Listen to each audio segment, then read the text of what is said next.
Amy, welcome. Good morning, Nick. How you doing? Well, first of all, I'm going to actually read out something to you that is obviously something that people think very highly of you. Please thank Jamie for all the work he's doing and the information he is sharing. I'm now paraphrasing because it's gone off my screen, but I noticed that came in. So there you are. You got a fan, and we haven't even started. Well, that's good news. No, I think so. The main thing I think, Nick, people have been talking about is this 90% number. So Exactly.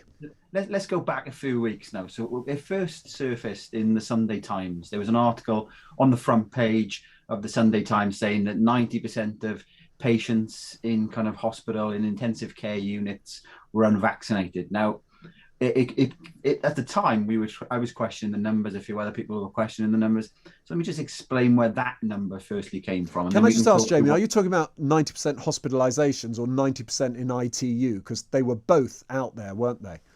Yeah, well, it was kind of brought around as 90% kind of in intensive care. Yeah. So this is we'll talk about hospitalization in a sec, but what that number was is it was actually looking at, and it was information from NHS England that hadn't been put into the public domain at the time. A complaint was actually made to the statistics watchdog by James Wells, who used to work for the ONS as well, and they criticised the NHS for not putting it into the public domain. And let me just explain where that number first come from. Then, so what it was is that these were patients who needed the most extreme kind of care. ECMO, I think, is the kind of the very extreme care that you need in the NHS. And it was 154 patients over from July, I think, through to November. So November, you're yeah. talking a huge period of time. And 141 of those 154 patients were unvaccinated. So that's kind of where that 90% number started from. But let's look at that in some kind of context. Over the same period of time, 100,000 people were admitted to hospital with COVID to the NHS. So you're talking about 0.14% of all those patients who went into hospital to start coming up with these claims on the front of a national newspaper. And over the same period of time, it was 4.2 million cases. So I think the headline itself, it was very kind of selective in what the data was picking out. But then from the same kind of numbers there, Nick, you had Nadine Dorris then putting out tweets saying that 9 out of 10 in ICU. So ICU is more broader than these 154 patients were unvaccinated. So I challenged her on Twitter for that. And again, a complaint went into the statistics watchdog about her. She then clarified that she was relating to these numbers that I've just talked about, which aren't the numbers. So what we do know now, Nick, is that the intensive care research teams at ICNOC, what they've done is they've linked the NHS data to the kind of the intensive care data on vaccination status. So the authoritative number that we currently do have is that for patients in intensive care who are unvaccinated is 48%. So that's the actual number. It's not And 90%, Jamie, it's can I 48%. ask you on that?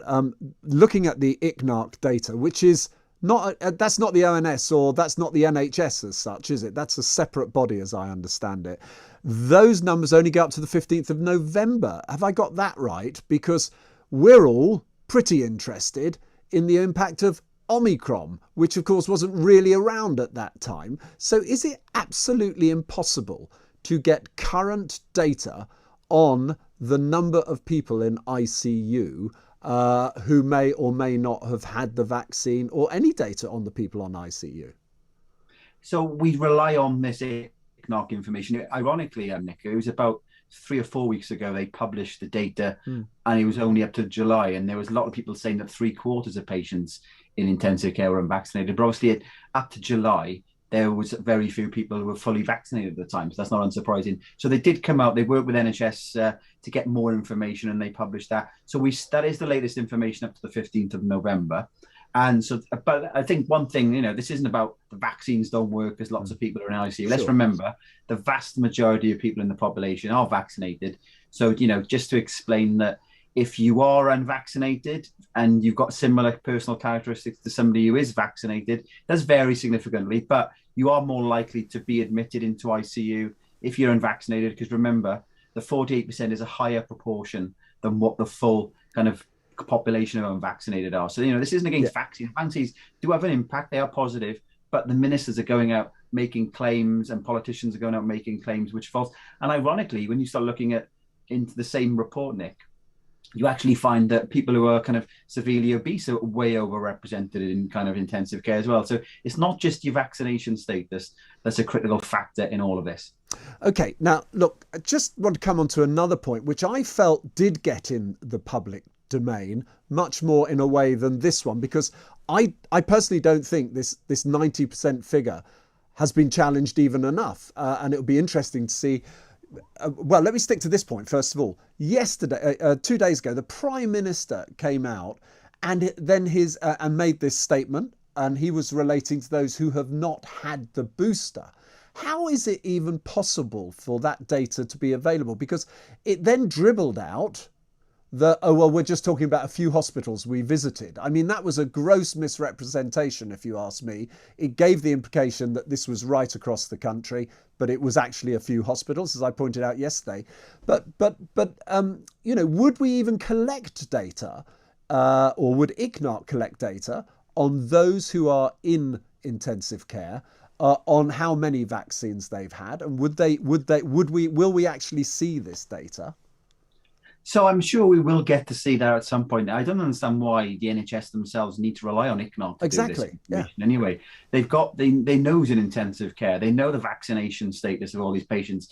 It may be that it's more difficult to publish every single day like they do with the other numbers, but publishing some periodic numbers doesn't make sense. Now, the Prime Minister here, I think you bang on the money there. It's been quite common by ministers, and Boris in particular, where they will say, well, anecdotal data from a couple of trusts have got this. That clearly doesn't represent the full kind of situation. And you can see with the words that Boris used, he has changed the tone slightly to say those who haven't had a booster. So that will obviously include people who are unvaccinated, people who've had one dose, and people who've had two doses. And it's a gross misrepresentation of what potentially the national picture is. I would imagine, Nick, that in London, because we talked about that 48% figure, they don't break it down regionally, but London does have a higher proportion of its population who are unvaccinated. So it's likely potentially that the 48% is higher in London, for example, than it is nationally. But it's not really 9 out of 10 is of representation nationally. And Boris might have been, just finish on this point, Nick, Boris might have been bang on and right there, but the data is not in the public domain. But we also need to know, how many of them have had two jabs, one jab, unvaccinated. Just saying not had a booster and then that being quoted all over the media is a bit misleading as well. And I think counterproductive, because if you start to lose faith in the data, if it starts to get challenged and it's credibly challenged, that actually undermines what they're trying to do, which is get more people to have boosters. But the other thing which I want to talk to you about is in London. You mentioned London. So we were getting the daily number of COVID admissions going into London. And it actually, and I think it was on this station quite regularly, people were challenging this.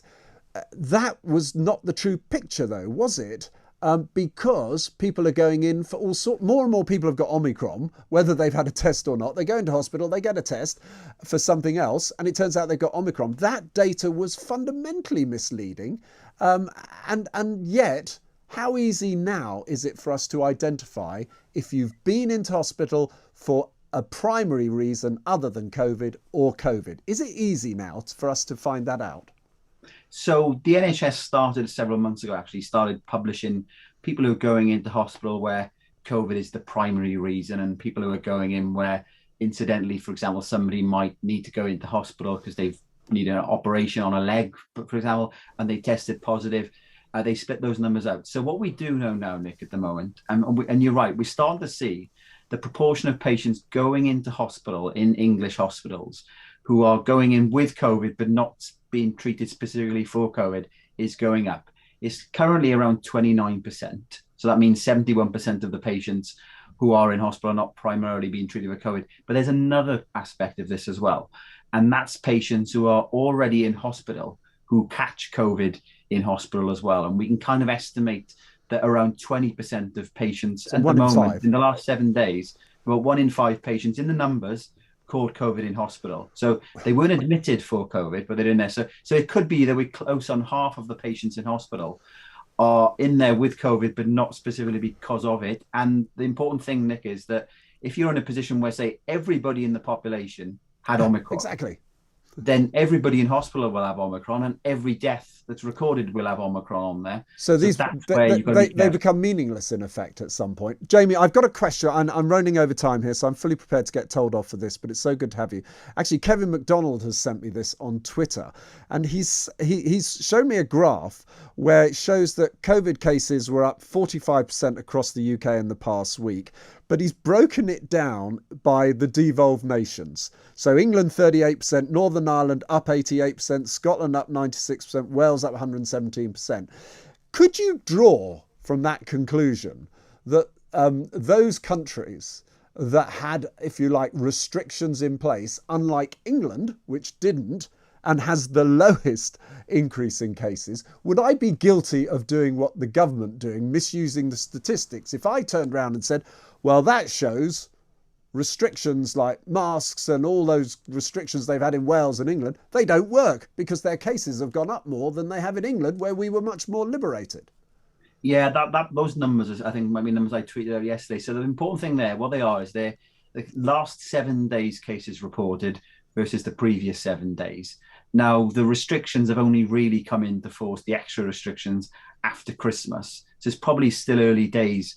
And remember, England had this big rise in London to start with. I think what is probably going to start showing, Nick, and that's why it's going to be interesting to follow these over the coming weeks, is, all these extra restrictions, do they have any impact whatsoever? Because in Wales, where I live, you can't now have, a good example is on Boxing Day, and it'll happen again tomorrow on New Year's Day.